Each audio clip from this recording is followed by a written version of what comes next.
여러분, 요즘 마음이 유난히 힘들게 느껴지시는 분들 계십니까? 무슨 일이 생겨서가 아니라 마음이 스스로 흔들려 버리는 그런 날들 말입니다. 별일 아닌 것 같은데도 답답하고 가슴이 조여오고 머릿속이 복잡해 잠들지 못하는 밤이 이어지는 분들도 있을 것입니다. 나이가 들수록 원인 없는 불안과 이유, 없는 근심이 더 자주 찾아오는 것 같다고 말씀하시는 분들을 저는 많이 만났습니다. 그러나 여러분, 성경은 우리에게 분명한 길을 보여줍니다. 하나님께서 주시는 평안은 상황을 넘어서는 것이며 우리의 마음과 생각을 지키는 힘이 된다고 말씀하십니다. 오늘 이 시간 우리는 그 말씀 속으로 천천히 걸어 들어가 보려고 합니다. 삶이 한없이 무겁게 느껴지는 분들, 설명할 수 없는 불안으로 마음이 흔들리는 분들, 긴 한숨이 먼저 나오는 분들 모두를 향해 하나님께서 건네시는 한마디 한마디의 말씀을 마음 깊은 곳으로 받아들이는 시간이 되기를 바랍니다. 어느 장로님은 오랫동안 불안 때문에 잠들지 못하는 시간이 계속되었다고 고백했습니다. 몸은 피곤한데 마음이 멈추지 않아 새벽까지 뒤척이기 일쑤였다고 합니다. 그러던 어느 날 장로님은 시편 46편 10절 말씀을 다시 읽었습니다. 너희는 가만히 있어 내가 하나님 됨을 알지어다. 이 말씀을 읽고 장로님은 이렇게 기도했습니다. 주님, 제 마음을 조용히 멈추게 하소서. 이 모든 순간 위에 하나님이 계심을 알게 하소서. 그렇게 기도하자 문제는 변하지 않았지만 마음이 조금씩 내려놓아졌고 결국 깊은 잠이 찾아왔다고 합니다. 평안은 문제 해결의 결과가 아니라 하나님을 인정하는 마음에서 시작되었습니다. 혼란스러운 마음을 잠잠하게 만드는 것은 우리의 힘이 아니라 말씀의 힘이었습니다. 예수님께서는 요한복음 14장 27절에서 이렇게 말씀하십니다. 평안을 너희에게 끼치노니 곧 나의 평안을 너희에게 주노라. 여기서 예수님이 주시는 평안은 세상이 주는 평안과 다릅니다. 세상이 주는 평안은 상황이 좋아야 유지되지만 예수님이 주시는 평안은 풍랑 가운데서도 흔들리지 않습니다. 한 자매님은 나이가 들며 알 수 없는 두려움이 자주 몰려왔다고 합니다. 건강 결과가 나오기 전에는 가슴이 조여들고 혼자 있는 시간이 길어지면 괜히 불안해졌습니다. 그러다 그녀는 이 말씀을 붙잡고 하루에 여러 번 되뇌며 기도했습니다. 주님, 주님의 평안으로 제 마음을 덮어주소서. 이 기도를 반복하던 어느 날 이유 없는 불안이 갑자기 사라지지는 않았지만 마음을 지탱해주는 힘이 생겼다고 말했습니다. 평안은 말씀에서 시작되었습니다. 사람의 마음은 생각에 휘둘리기 쉽습니다. 걱정하는 생각이 한번 들어오면 그것은 금세 다른 생각을 끌어와 불안의 굴레가 만들어집니다. 그래서 사도 바울은 빌립보서 4장 6절과 7절에서 이렇게 말합니다. 아무것도 염려하지 말고 오직 모든 일에 기도와 간구로 너희 구할 것을 감사함으로 하나님께 아뢰라. 그리하면 모든 지각에 뛰어난 하나님의 평강이 그리스도 예수 안에서 너희 마음과 생각을 지키시리라.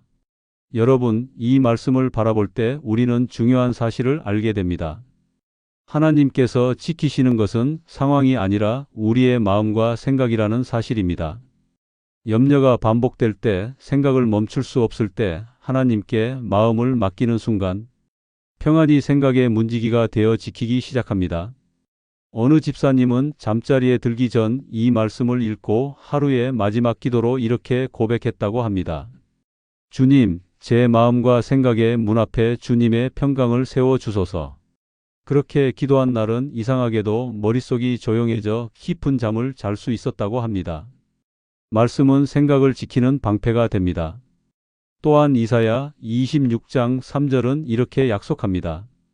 주께서 심지가 견고한 자를 평강하고 평강하도록 지키시리니 이는 그가 주를 신뢰함이니이다. 여기서 심지란 마음의 방향을 말합니다. 마음이 어디를 바라보는지가 평안을 결정한다는 뜻입니다. 한 권사님은 나이가 들수록 지나간 일들을 자꾸 떠올리며 후회가 커졌다고 했습니다. 자녀들과의 관계, 젊은 시절의 선택, 하지 못한 일들, 잊고 싶은 일들까지 마음을 괴롭혔다고 합니다.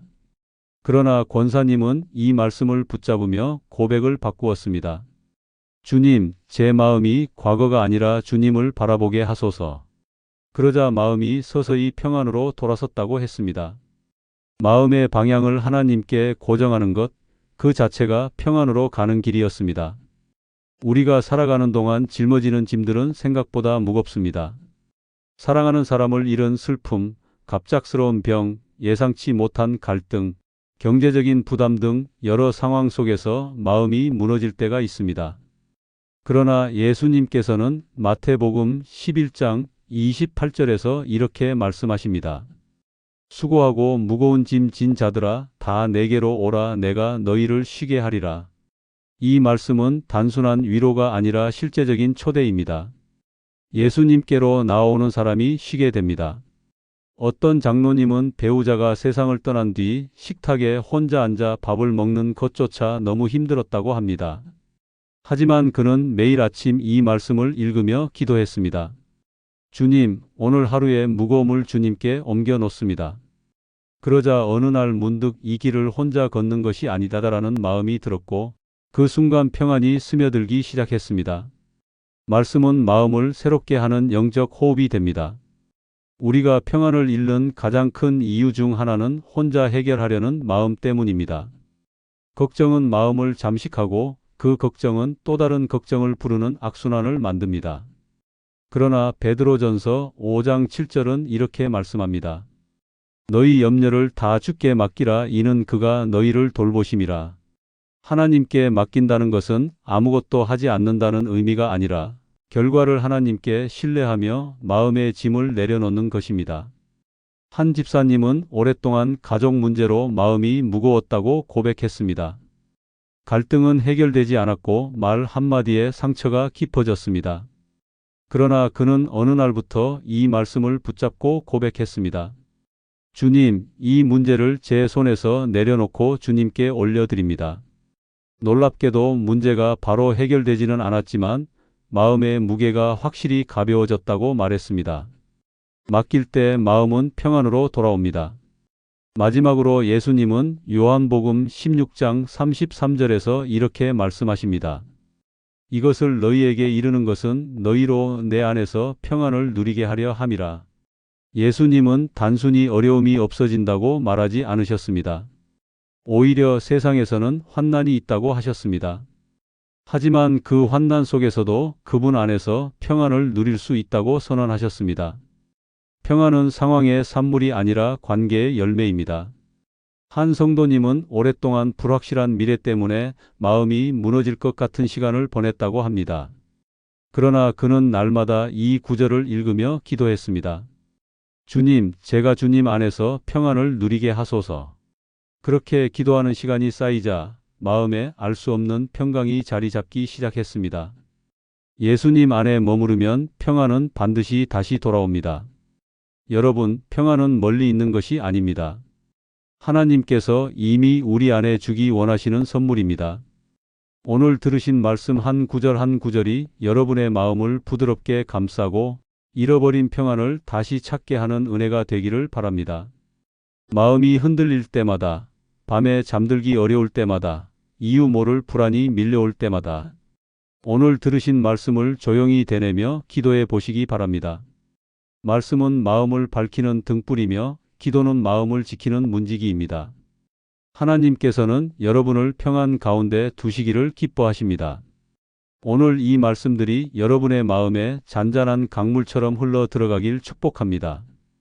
도움이 되셨다면 댓글에 숫자 1 작성 부탁드리고 구독도 큰 힘이 됩니다. 시청해 주셔서 감사합니다.